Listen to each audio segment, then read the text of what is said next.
the time that you spend with us and joining us. We're going to talk about some key things today, and it's really going to be revolving around financial education. Here's why that's so important, because we have seen over the years that the financial mistakes that are made by people, we feel it's because they're uninformed in a lot of cases. So if you take into account what it's going to take for you to succeed in your financial life, I think the first part of it's going to be education. It's about educating yourself, finding the proper information, and then applying it, right? Because we've all heard the adage, knowledge is power. Well, knowledge is power is not really a true statement. You have to actually implement strategies in order for this to work for you financially. And we're going to come back in just a few minutes as we are going to take a quick break. We'll discuss your family's financial life. Total Financial Solutions, Save for Money Hour. We'll be right back. Little Eye Leaders is the newest preschool in the Santa Clarita Valley. At Little Eye Leaders, our outstanding teachers lead with intellect, perspective, and heart. That means our programs provide a warm, nurturing atmosphere to meet the unique needs of each child. We believe that play is a powerful form of learning for young children. That's why our kids have every opportunity to learn through the magic and excitement of play. Parents, schedule a tour today by calling 303-0400 or online at littleeyeleaders.org. Remember when Mom would bake cookies and you'd sneak some raw cookie dough? Raw cookie dough is the best. And now you can get safe-to-eat raw cookie dough at Delicious Sweets and Treats at the Westfield Town Center Mall. Delicious Sweets and Treats raw cookie dough comes in several flavors like birthday cake, sugar cookie, unicorn, and everyone's favorite, chocolate chip. Not into the raw stuff? No worries. You can also get freshly baked cookies or buy the dough to bake yourself. Delicious Sweets and Treats near JCPenney's in the mall.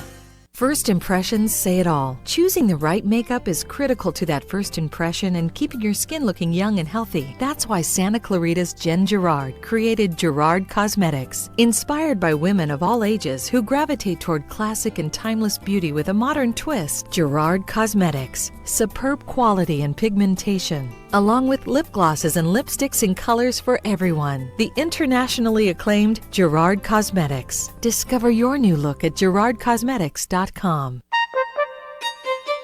Santa Clarita Philharmonic has begun its season of free concerts. The SCP is a non-profit community-based volunteer symphony orchestra comprised of local musicians from throughout the Santa Clarita Valley who are dedicated to providing quality classical music for the residents of the Santa Clarita Valley. Like the Santa Clarita Philharmonic on Facebook or visit santaclaritaphilharmonic.org for more information. There's only one Santa Clarita plastic surgeon who is Yale trained and board certified, Dr. Justin Heller. To be a board certified plastic surgeon like myself, what that truly entails is about 5 to 7 years of honed surgical training in reconstructive, all areas, as well as aesthetics, which means your facelifts, your breast augmentations, your body contouring, true training, and board certification. In fact, that's the only board certified area that can be achieved in this realm. Dr. Justin Heller, warm, understanding, always available for guidance because he's local. HellerPlasticSurgery.com. Coming soon to the Canyon Santa Clarita, Gin Blossoms, Eddie Money, Chris Christopherson, Timothy B. Schmidt, Patula Clark, Tower of Power, Berlin, Todd Rundgren, Jefferson Starship, John Hyatt, The Spinners, Doc In, Lynch Mob, English Beat, Robbie Krieger of The Doors, Cinderella's Tom Kiefer, Led Zeppelin, Donovan Frankenreiter, Boogie Nights, and many more. Soulful Sunday brunch every Sunday, country nights on Wednesdays, and they're the perfect place to host your holiday parties and special events. The Canyon Santa Clarita, where music meets the soul. Tickets available through Ticketmaster.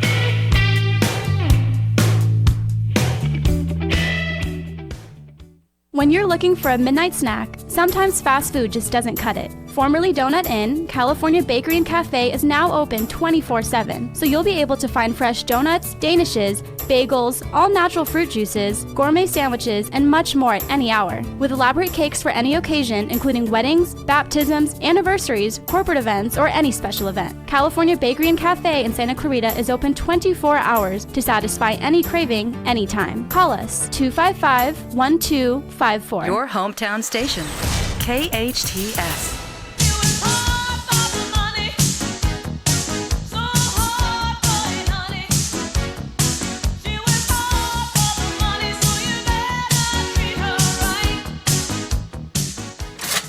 This is your place for news, talk, and information, your hometown station, AM 1220 KHTS. All right, welcome back to the show, Total Financial Solutions, Safer Money Hour. Look, the Total Financial Hour is here every week at this time, talking about your family's finances, of course, getting out of debt, managing money, planning for the future.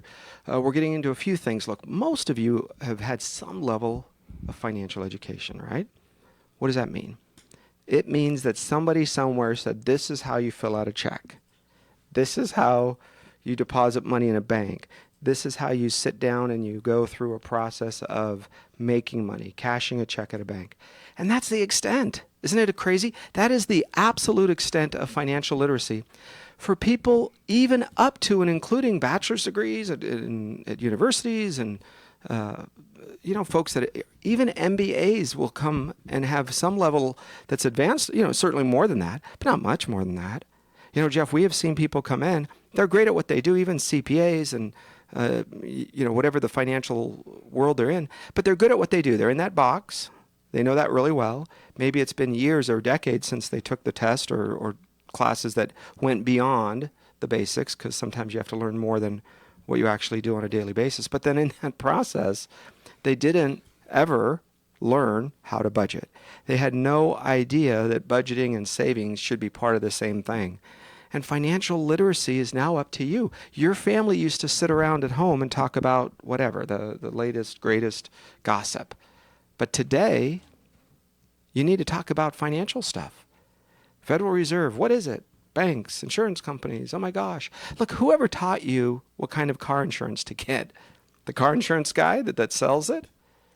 Right? Whoever taught you what kind of homeowner's insurance, or should you get a loan from this company or that company, or should you have mortgage insurance? So where we're going with this, Jeff, is that a lot of people don't have the foundation that's required to make these levels of financial decisions, and yet they're forced to do it anyway. And that's right. And with money being the equalizer between whether you're a doctor or a plumber or whatever your occupation is, you have to have some semblance of being good with money, right? Because when we save money, what are we doing? We're basically saying, I'm not going to spend that. We're storing our labor for a future use at a later date. But if you put that in a place where it's gone 10 minutes later and you don't know why, that's a big problem. So back to your point, the onus is on us. We have to make sure that we are doing what we need to do to not just say, here's how we spend the money. We have no problem spending money as people, right? They help us very, very clearly through the website, shopping websites, Sure. Infomercials. Go to any of the malls or shopping centers, and you're going to see everybody has a sale, or they try to convince you that they have the thing that you need. Let's put Arif, we're going to give you a great deal. You're going to save $1,000 by buying this. Yes, I can't wait. I'm going to save $2,000 by not buying it at all. So that's really the important part here, is you have to educate yourself into a mindset that's going to be proactive, and it's going to work for you. Because like we've said from the beginning, math has to be in your favor. If you're spending more than you earn, then that's a problem. So make sure that you're taking a look at that. So look, I read a book called Rich Dad, Poor Dad. Oh gosh, probably in 97 or 98, something like that. And that book changed my life. A lot of you out there, we've talked about this in the past, that you need to be a student of forever learning. You need to be somebody who's always understanding what's going on, always knowing the next thing, always knowing why and who and what. The key component for your financial life is, why is it important for you to know this? Because it will prevent you from being one of the guys or gals that falls for this game called, oh, I have a company pension. Oh, I have a government pension. And you close your eyes and wake up at retirement and you think that actually is what's supposed to matter. It doesn't. Today, pensions are under pressure more than ever. There has to be changes. There isn't a question. There isn't a, well, let's see, or we have passed the time where California is able to solve its pension crisis. It cannot, it will not, there will not be a fix. There has to be a collapse or pretty darn close to collapse before you as a citizen or as a taxpayer or as a union rep or a company are going to even accept the changes. Why am I so, I don't know what's the right word, why am I so adamant that California will have to collapse its pension system? Because there is no money. There's hundreds of billions of dollars a year that is underfunded. And it's not supposed to be that way. You guys, it's supposed to be where the dollars that are in there are earning interest, new contributions are coming in from the new employees, the younger folks. You're not supposed to live that long, so you're only going to take out a little bit. Well, you probably want to live longer.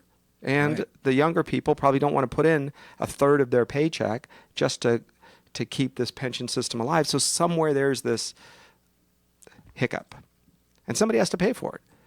And I love it when they do an analysis. Well, the state of California is going to have to contribute more money, and as the state of California, state government is going to... Folks, who is the state of California? It's you and I. It's taxpayers. It isn't some secret that there's this mystical state of California with the printing press. Come on, Jimmy, speed it up. We got more coming. make more double shifts. No, this is your money that they're going to be taking from you, which means you can live. You're going to pay taxes at a higher amount, live at a lesser amount, just so folks that have been retired or are going to retire can have a good pension, can be and feed you while you work an extra shift, because the taxes this year really ate up a lot of your vacation money. So that tenured police officer or teacher or that firefighter, and I'm not saying they're bad people, of course not, you guys, no better, but so that they can take that round-the-world cruise because they manage their money well and they get a pension of $8,000 or $9,000 a month. So Diane Van Hook can make her $35,000 a month pension. Pension. That's what she would get when she retired. That means forever. What is that? $30,000 a year, just about? $30,000 a month? A month. What you are hoping to receive in a year, we are paying our state education institutions. Now, if they are turning out a good product, a widget, right? They make it for $1, sell it for $2, great. But when you're going to a single mother who's at home and is working all day and then going to school all night, and then you tell her, oh, by the way, you now have to spend, you know that book that you had or that you bought used or your friend gave you? It's 2 years old. Yeah, sorry. You need a new book. And that book is only going to be $180, which means you have to earn about $200 or $250 so that you can pay $180 to go buy a book. Well, Arif, I mean, history does change every couple of years, so you have to really update the books, right? Yeah, pay attention right now, man. History is changing as we speak. Right? All of a sudden, the national anthem has become some sort of a racial symbol. Yeah. And look, what's great. Hey, listen, at your job, I want you guys to do the same thing that these athletes are doing. Right? You have a job when you're in your job uniform and you're getting paid. You go ahead and do the same thing. You stand up and protest. You get an idea and see how much that's going to work. You know what? I am protesting doing my job. Great. Then you can go protest on the street because you're fired. Crazy. So this whole movement is moving down the road where, oh, by the way, hello, hi, yeah, I know we're all worried about these things, but do you know that we're in debt? And do you know that student loan debts are starting to default at record levels? Do you understand that credit card debt and car loans are getting it to be record levels? They're not supposed to always go up. It's not a good thing that every year these things are going higher and higher. And my contention is the reason it's happening that way is very simple. It's because you and I didn't have financial literacy classes at school. I think if you go to somebody and you say, hey, listen, you're a dummy or you're a good guy, great. Thank you. And what does that mean? Well, listen, oh, by the way, you better learn financial literacy because nobody else is going to teach you. So you got to learn on your own. And today it's out there, right? Just take a look. You can get it. It's free. Free Wi-Fi, government phones. Go to any gas station in the Antelope Valley. I saw it, and we have an office out in Lancaster. And they have these little things, I don't know, a table with a Easy Up. And there's a lady with the banner. I don't know if you saw it. If you see it, Jeff. Yeah, I do. I see them quite a bit. There's Come an abundance get of your them. free phone. Mm-hmm. Free phone? I want a free phone. And the person that's handing those free phones out and taking the applications, do you think they're volunteering? No, they're probably getting paid. Oh, that's right. And do you think they're paying the gas station guy? Say yes. Yes. Right? He says, just stay out of the way, give me $100. Probably just the clerk putting the money in his pocket. So these are educational tools. Even if you have your, quote, free phone and you get free internet at the library or the coffee shop, you should be able to go, give me financial literacy. Explain to me how, right? Just type it into your search engine. How do I learn about? And you can walk through, what's the difference between a stock and a bond? What's the difference between risk and no risk? And those things can make a difference because nobody else is going to work for you and your family. I'm telling you this because it's the sad truth. And I'd prefer you figure it out earlier than later. That's right. And I'll tell you, the Rich Dad, Poor Dad book actually was the first self-development book, if you want to call it that, in that genre that I ever read. And it's quite an epiphany to have that. Some people, I don't think they want to actually have that epiphany, because once they know the truth and they have a clear idea of what they're either doing right or doing wrong, or they need to do more of or less of, now the responsibility is in their hands. And for some people, they just want to wake up 30 years from now and go, those were the cards I was dealt. But I love that book because it tells basically the story of two different people in two different walks of life. One is an entrepreneur, and one has a less of an entrepreneurial spirit and wants to be more of an employee side of things. Now, you can become wealthy, and Arif, you taught me this a decade ago or more, that you can be wealthy, however you define that, in both of those roles and in others as well. But you have to follow rules. You can't go out and buy the new car every year. And not that wealthy people do that, but let's just say you have an abundance of money because you're doing well in business.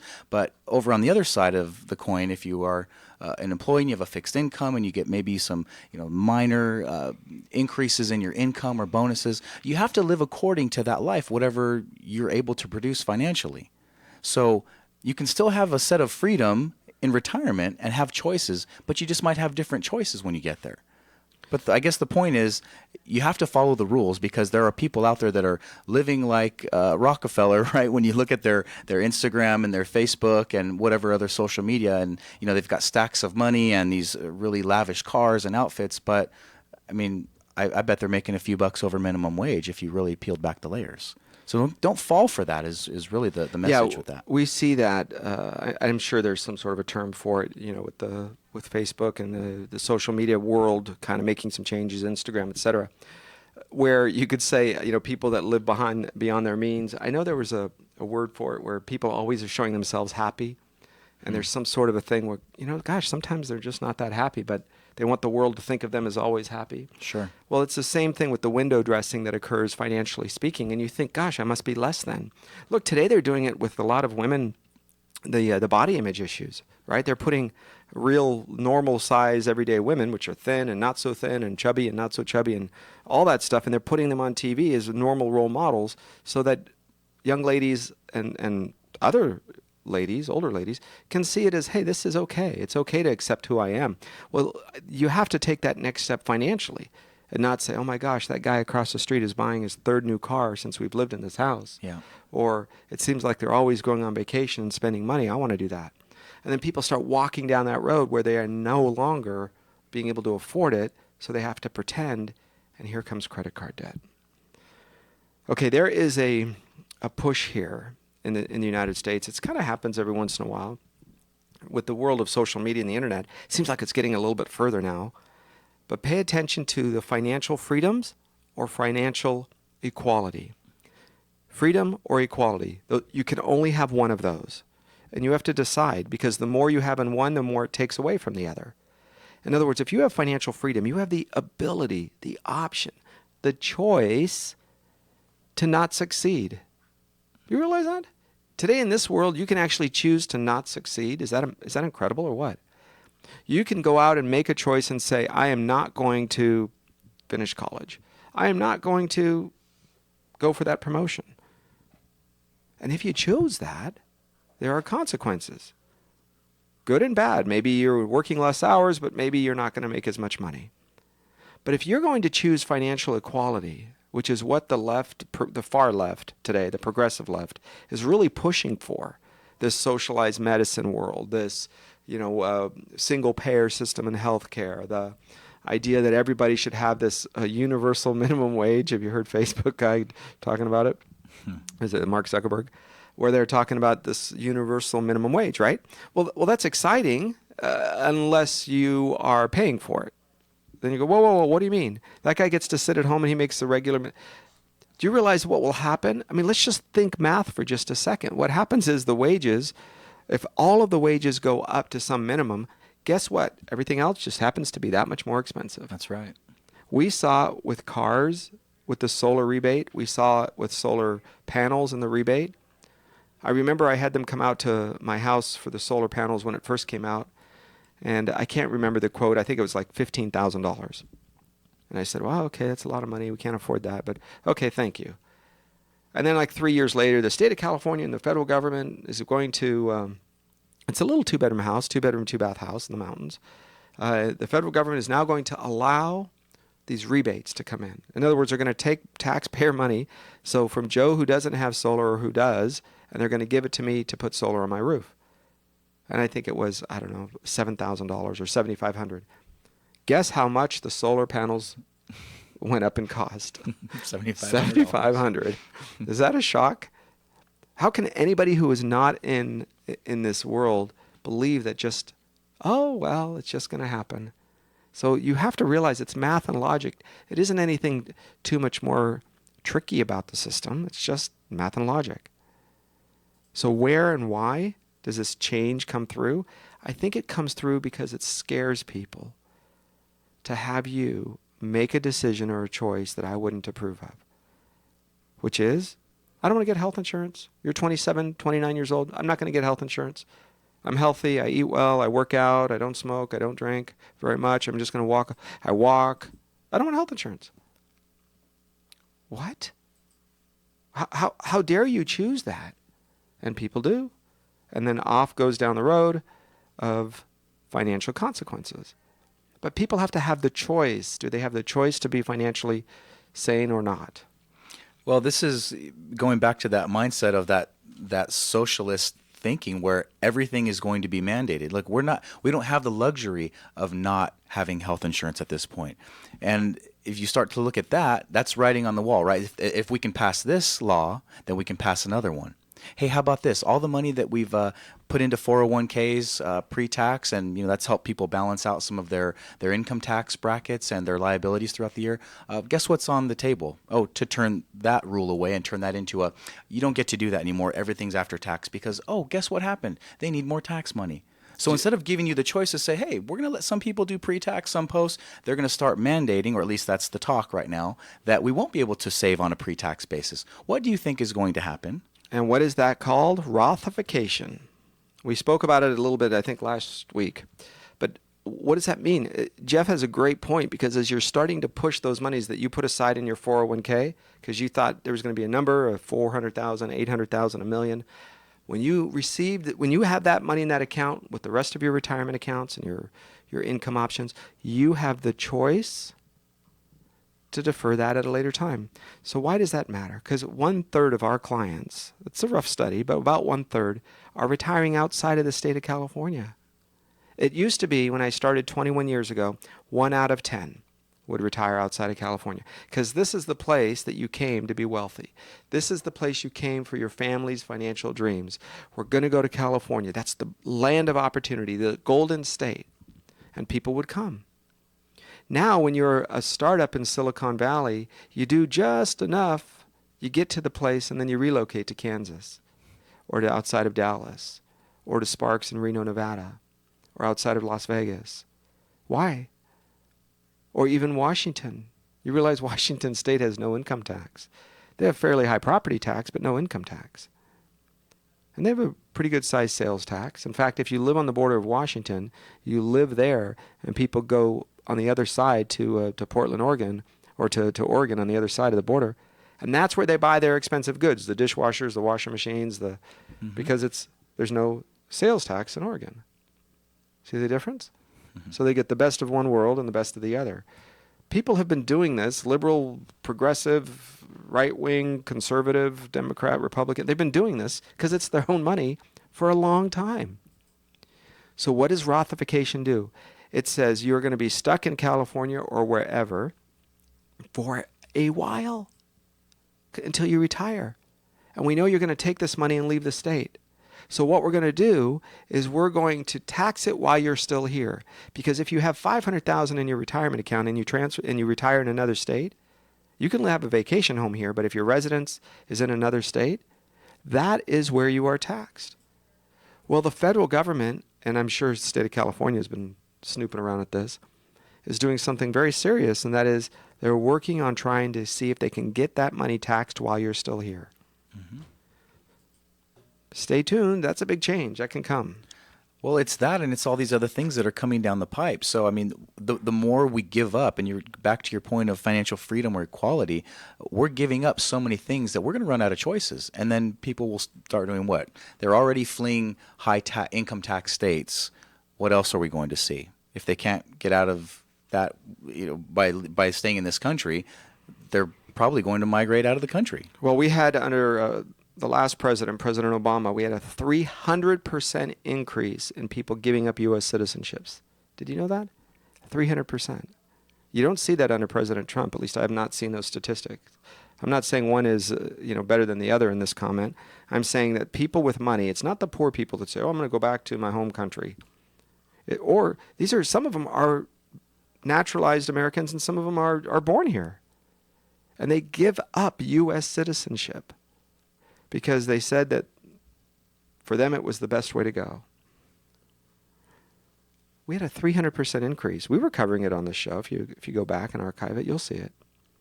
And we saw that people were going to, what were the top countries? You had Great Britain, socialist, and some health insurance, but they have a private system as well. Just like we have a county, right? All of you, we have a county and we have private hospitals. Well, Great Britain, socialized medicine. Canada, socialized medicine. They have a place for private. If you can afford it, you go to a private doctor. What's the difference? Today we have a county hospital. What's the difference? You can go into any emergency room right now, not give them your real name, not know your social security, not know your birthday, make up something, say you left your insurance card at home, whatever. You can walk into any emergency room and they have to treat you. You know that? So there has never been no insurance for these people. It's just been a change of insurance. In other words, they were forced to go down the road of where they were putting their insurance or their day-to-day health care. And instead of going to a primary care doctor, they'd go to the emergency room. Lots of pressure, folks. Lots of pressure on the emergency room visits that are designed to handle emergencies. But people were going there for their sniffles and their day-to-day care. So that was the main thing that had to be addressed. Everything else could have been taken care of. And yet today, when government sees a chance to get in,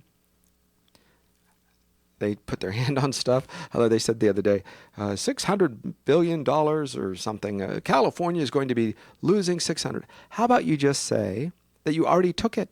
You took it and now we're getting it back. So if you stole my bicycle and now you give it back, did I just get a bike? Or do I have my original bike? Yeah. When the state of California is not getting this tax revenue, this is where the financial literacy comes in. If you have a chance to realize and understand the background of this, it keeps you from falling victim to these silliness, these games that these folks play, politicians and others.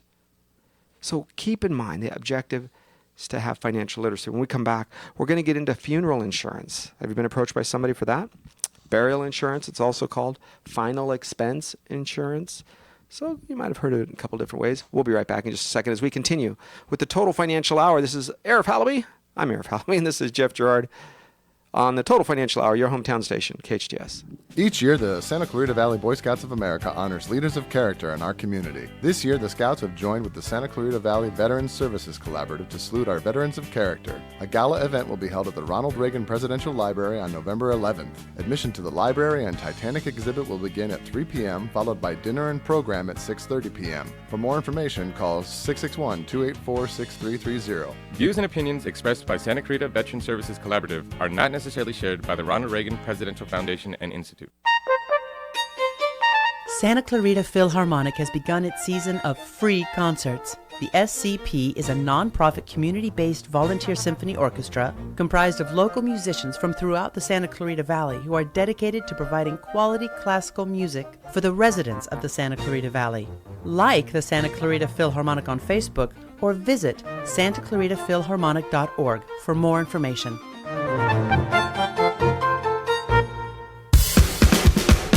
Coming soon to the Canyon Santa Clarita, Gin Blossoms, Eddie Money, Chris Christopherson, Timothy B. Schmidt, Petula Clark, Tower of Power, Berlin, Todd Rundgren, Jefferson Starship, John Hyatt, The Spinners, Doc In, Lynch Mob, English Beat, Robbie Krieger of The Doors, Cinderella's Tom Kiefer, Led Zeppelin, Donovan Frankenreiter, Boogie Nights, and many more. Soulful Sunday Brunch every Sunday, Country Nights on Wednesdays, and they're the perfect place to host your holiday parties and special events. The Canyon Santa Clarita, where music meets the soul. Tickets available through Ticketmaster.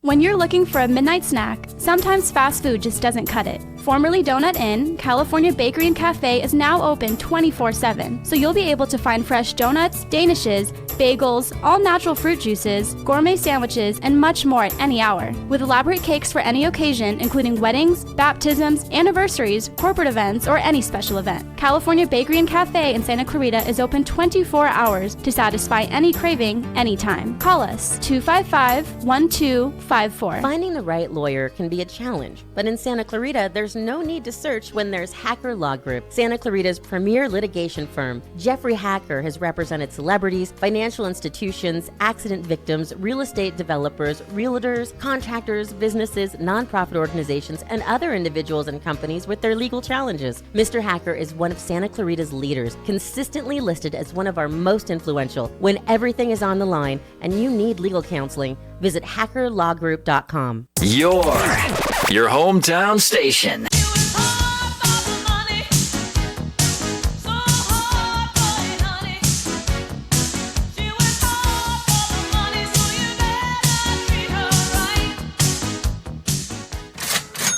Thanks for listening to your hometown station, AM 1220 KHTS. All right, we're back live on the show, Total Financial Solutions Safer Money Hour. Okay, if you're just joining us, we're talking about your family's financial life. And today, we really got into financial literacy. That was the previous half hour. But what I want to touch on now is burial insurance. Now, you see these things all the time. They come in the mail. What are they? Are they worth it? Are they good? Or should we have them? So let me go over what they are so that you can see if it matters. Because maybe it doesn't work for you, and maybe it does. So burial insurance is life insurance. The person who offers it to you has to have a life insurance license.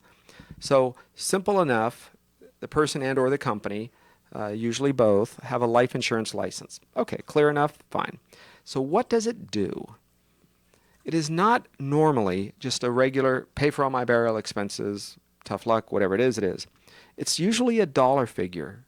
And I have seen them recently as low as $5,000, $7,000. Now, if you're not going to have a service, or you're just going to have like a cremation, and maybe you're going to go in the wall or something, then maybe $5,000 is sufficient. Okay, maybe. But if you're talking about a final expense, which usually covers things like a funeral, a casket, a headstone, folks, if you've buried anybody lately, you know that is not $5,000. Especially if they don't have a plot yet, because the land can be the most expensive part. So what does that go through? That eats up lots of the money that you thought you were going to leave to your family or your friends or your charities. So what is it normally going to run?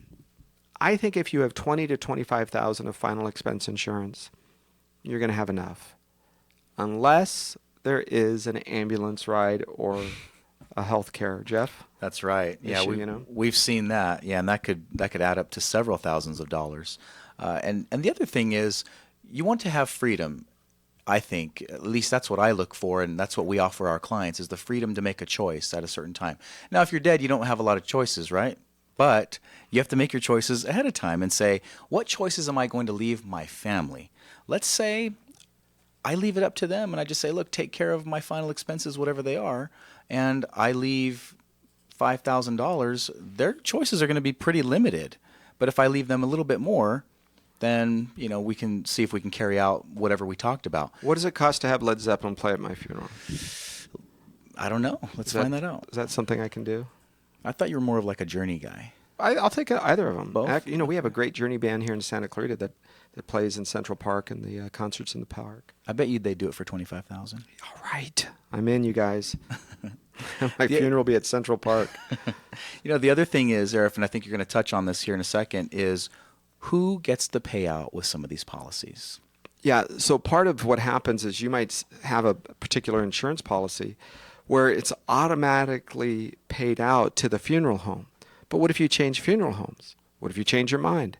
What if you change from burial to cremation or cremation back to burial? So some of these policies are designed to go directly to the person or the company where the sales guy came from. So he might come to your house, come to your business, and that's the person, that's the job of that guy to come and give you a policy. No problem. Just make sure it's right for you. Don't fall victim to the pressure, because I think nothing good happens when you make a decision under pressure. Maybe it's the right decision ultimately. Maybe you would have made it anyway. But don't you feel better when you have a chance to sit down and go, hey, just in case, I think there might be something, or let's take a look. I think so. Burial insurance or funeral insurance is truly just life insurance that is given to, should be, your beneficiaries, your trustee, the person that you would want to make the decisions, pay the bills, and make the choices for you. So what is the solution to that?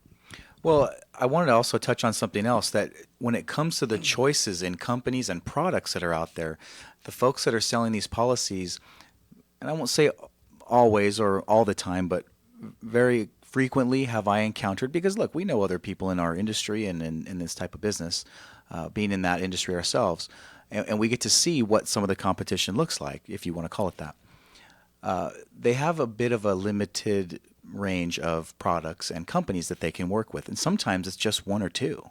And is that right for you? Well, my contention is, if you have other choices, why not explore them, right? Yeah, the idea is to have it run through a grid. In other words, a group of companies. How do you sit down? How do you say, is this the right one for you? Where does it come into play that you should just get one big life insurance policy? Mm-hmm. And then you just segment out. You say, I'm going to have a $500,000 life insurance policy.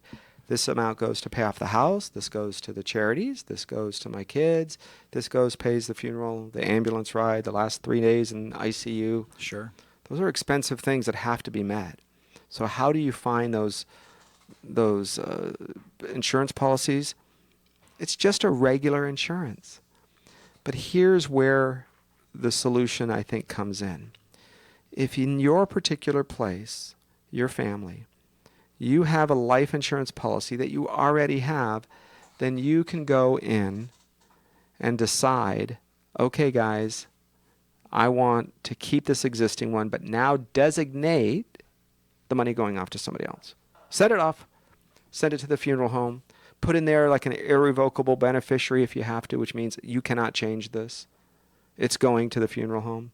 That's so right. You can make sure that your kids don't sell this off, or that's right, or take the money and say, Mom, who? That's right. I don't remember, but thanks for the money. But chances of that happening are slim if you structure the policy the right way. If you are the owner and the insured, then I am the one. Let's say I'm the owner and the insured. That means that if I die, that's the trigger. That's when the payout would occur. And then, oh, by the way, I also control who the beneficiaries are, how much each beneficiary would get if there are multiple. So I may say, I want my wife to get a certain percentage of that, or a dollar figure, my kids to get this dollar figure or percentage, and then I want this other entity, whether it's a funeral home or a certain thing, to be structured in there to where it's that I made the decision, because I don't want my wife or my kids to have to deal with that. And that's sometimes a comforting feeling, knowing that your wishes would be carried out by the insurance company at the time of your death. And I think you need to have that conversation, not just in person, but in writing, and make them consistent. Don't let one of the kids' viewpoints on burial or cremation or this Forest Lawn versus Eternal Valley, make it be your choice. Here's where the dilemma happens. Often in second marriages. So when you have a second marriage, especially if your first spouse has passed away, right? Now what do you do? As a widow or widower, do you want to be buried next to your old wife, your new wife, your former children, your new children with your... So it can be a little bit sticky. I want that stuff to be in writing ahead of time, because you may not pass away for another 25 years after your spouse passed away. That's not uncommon. So have that conversation ahead of time, because it's kind of a weird thing to talk about, life insurance, right? Because it used to be called death insurance, by the way. Right. But nobody would buy it. So they changed the name to life insurance. Oh, life is better than death. That's right. Really, that's a true story in the industry. They made some changes. Talk about marketing 101. We're going to call it death insurance.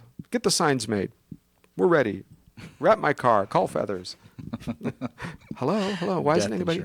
Nobody wants it. Yeah. So they changed the name. Okay. So here's what I think that is quite important. Burial insurance and funeral insurance can come into play, and is necessary often if you have an ailment that you think you can probably not get covered for, because usually it's more expensive. Remember, insurance is purchased in units of 1,000, life insurance. So that means the more you buy, the less cost per 1,000. Similar to, a case of water at a big box store. Go to the liquor store and buy one water bottle, and then go to the big box store and buy a case. It's almost the same price. That's right. So the more you purchase, the lower the price. The lower the price, the better for you. So if you're going to have a larger life insurance policy, it makes more sense to then take and break it down. But here's the other side. Let's say you can't qualify for $500,000. Maybe medically, we've had this happen recently with the client. Maybe medically there's some challenges, and they say, sorry, we're not going to approve you. Sometimes the burial insurance programs, the funeral insurance programs, can come in and can give you what's called a reduced face amount. So in other words, for the first 2 years, if you pass away, they're just going to give you the money back, or your family. Okay, if you paid $100 a month for $15,000 worth of life insurance, that's pretty expensive. Mm-hmm. But if you pass away in the first 2 years, they just give you your $100 back. But 2 years and 2 minutes, you are now eligible for that life insurance plan forever. So you paid more for it, and maybe you had some heart conditions or a stroke or some issues.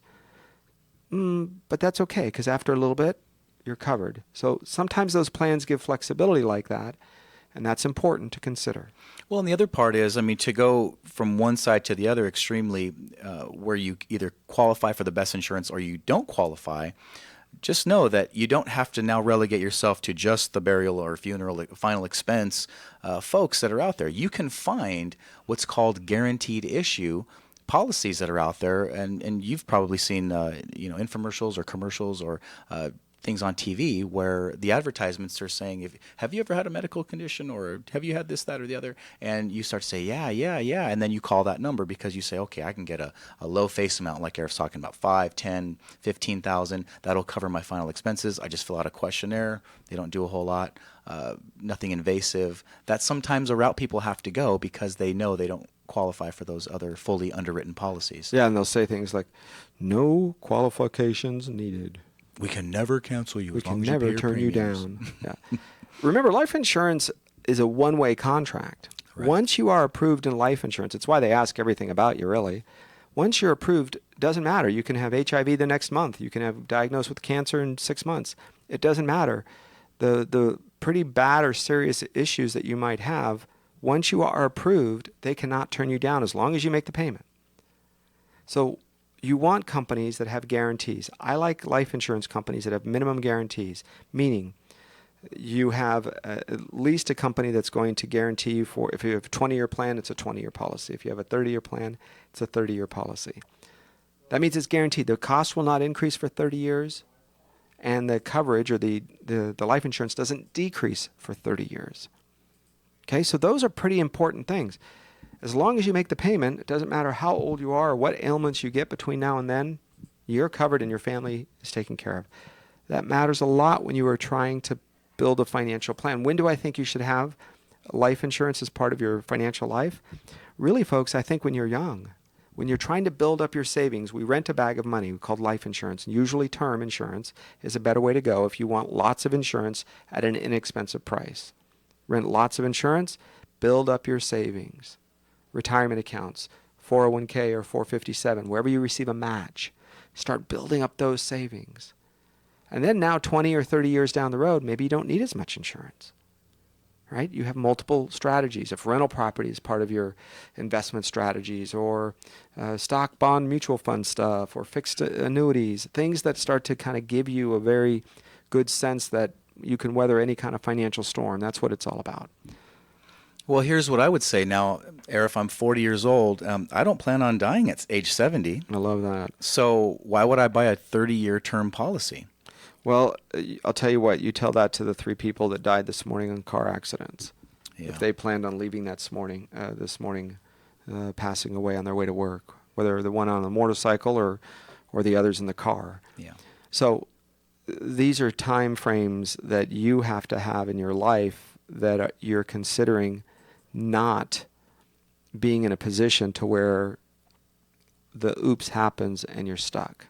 And then the other parachute in that is you get to the end of that 30 years, or let's say year 29, and you say, look, I had $500,000 because I had a wife, I had a mortgage, kids in college, I had some financial obligations, people counting on me, but I don't need all this insurance. So instead of letting it lapse or stop paying on it, you know that you can convert, if it's the right policy, you can convert whatever amount you want out of that $500,000 without having to qualify for any new medical underwriting, no new qualifications. It's literally a sheet or 2 of paper where you say, I'd like to take, let's say you only want $25,000 out of that $500,000. I'm going to take $25,000. I'm going to convert that to something permanent, like a universal life or a whole life. And now I'm going to structure those premiums to where they last till I'm age 100, 105, 110. And there is your burial insurance. And guess what? Oh, you were smart. You bought it when you were younger and healthier. And let's say you got a really favorable health rating. That health rating carries over to the pricing of that policy 30 years from now. So therefore, you never have to go through another medical exam. You never have to go through a process where you're trying to figure out, should I tell them about the spring break in Florida or whatever. You want to make sure that what you're doing is getting insured at a younger age for the most that you can afford, the longest policy possible, and then you start building the rest of your financial life. Now, when do you not need life insurance? I think most people need something, and maybe burial is enough, unless you have enough savings to say, if I pass away, these savings are going to pay for my funeral. Okay, fine. But if you have anybody that's counting on your life, more importantly, they're counting on your income, right? That means they're not going to eat dinner. They're not going to have an electric bill paid. They're not going to have a mortgage or rent. Your children, your wife, maybe you're going to end up taking care of your mom and dad or your in-laws. Maybe not today. Financially, they're still working, but they decided to give everything for their daughter's college education. But in the future, they're going to need you. And so, life insurance, what if you pass away before? So what if you go before they do? Does that mean tough luck? They don't get to retire? Yeah. Right? What if you have a special needs child or a sibling, a special needs son, a sister or brother? Right? They live with your mom right now. They live with your dad. That's fine. But eventually, your mom and dad probably are going to pass before them. And unless there is a trust or some money set aside, who's going to take care of them? Well, what if you die first? Your special needs brother has to go on Medi-Cal? Your special needs sister has to go, just go on the state's, we know how great the state system is. So you need to have in place a process where you're thinking beyond the next 3 years or 2 years or 10 years. And the potential of those situations changing for you. What if you're in your early 20s and you're healthy and you're fit and you want to travel the world and you're going to change the world, right? But you're going to do it alone. You don't want a significant other. You're not going to take care of anybody. But hey, let's say in 5 or 10 or 15 years from now, that changes for you and you do become married, or you do have to take care of a family member, or you adopt a child, whatever have you, and something were to happen to you where you don't qualify medically, and now you need that coverage to outlast you. You need it to last for that person that's counting on you. Don't you wish you would have had that years ago? And remember, when you're looking at the burial insurance and the funeral insurance, the costs that a funeral home and a cemetery charges are mind-blowing. Number one, it's because to dig the hole, they charge a fee. To cover the hole up, they charge a fee. Yep. To place something there, they charge a fee. Everything is fee down to the. You say, no, I've got a bunch of cousins. We've got some shovels. We'll fill it up. We don't need you. But everything has to be, in their mind, feed. And so how do you protect yourself? One of those is you can do what's called pre-need. planning. So it's you going out into your own, with your spouse usually, or just yourself, and you go and you find the place that you're going to be buried, especially if one of you is already there. And if you know for sure you're going to be at this funeral home, you can go there and buy things in today's prices or pay them off in payments like a layaway plan. Get it, layaway plan? I see what you did there. See that? It was right now, right here, I did that. Wow. You can do your funeral layaway plan, and you're just going to make payments for the next 2 years or 5 years. And once it's prepaid, it's done. You no longer have to worry about that cost of those things because it's you paid for it in advance. There still is going to be other funeral expenses, maybe the casket or other things. But don't forget, Costco sells caskets. Sam's Club sells caskets. And they deliver them rather quickly, of course. And not only that, but they are pennies on the dollar compared to the funeral home. I mean, such a significant reduction, it's sometimes 10 times less. But you wouldn't know it because they don't keep them on display at the store. No, they don't. Not like the this time of tires. year they will during the Halloween time. But You know, I was actually driving up the Golden State Freeway the other day, and I saw a pickup truck with a guy and a gal, and they were toting a headstone, a really nice headstone in the back of the pickup truck, and it looked like they had it secured and padded and all that. And I thought, wow, there goes probably $5,000 worth of material in the back of a pickup truck, an older pickup truck, just kind of hopping down the road. And I thought, oh, I hope they're so careful. delivering it somewhere. Probably, or probably trying to cut a cost or save some money somewhere and transport it because there was probably a fee for that too. So yeah, right. So there's so consider yourself lucky if you have been the recipient. In other words, you were the one that left behind to make the plans. Consider yourself pretty lucky and fortunate if you were to have a family member that passes away that has listed a list of instructions, that has gone through and outlined where and how much, and have showed that they've prepaid things, because that's a real blessing to those left behind, instead of them having to go through this whole craziness and at the last minute, because usually deaths are not sudden, or they are sudden. They're not planned out, and people have to make decisions that are under quite a bit of stress. So keep in mind that your idea of doing a pre-need really blesses the people that you're leaving behind. Look, I know it's a yucky conversation during lunchtime, but somebody has to have it. And if you have elderly parents or grandparents, you know that you're in that line of having to deal with this sooner than later. Well, I think you touched on something so important that a lot of us just dismiss is the becoming the decision maker. And I've had to do that in the last couple of years, where you're making a decision for someone else's health or well-being or their financial life or the money they've left behind. There's a huge responsibility that comes with that. And I think that we can't ascertain what that is like until we're actually in that seat and we actually have to make that decision. And when those two worlds collide, yours and whatever they've left behind for you, financially or otherwise, it would have been really nice, at least in my position, to have had that set of rules say, do this, don't do that, do this, don't do that. I would have gone, all I have to do is what is on this list, and I know that my loved one would have been happy. And that really allows the interfighting that happens between siblings, and it allows that to go away, so that you don't have the siblings fighting over, Mom wanted this, Dad wanted that. No. It allows it to say, listen, it's not my choice. They made the choice. So write something down. Meet with the ones that you love, that you think are going to make the decisions, and be there for them. Burial insurance, life insurance, all part of the same thing. Burial insurance is important, but it can be accomplished for much less money if you're healthy, especially in a much larger insurance plan that covers a variety of things. Thanks for listening. I'm Arif Halaby. That's Jeff Girard. We're here every week at this time talking about your family's finances. And on Facebook Live, thank you for joining us as well. This is the Total Financial Solutions Safer Money Hour on KHTS, your hometown station.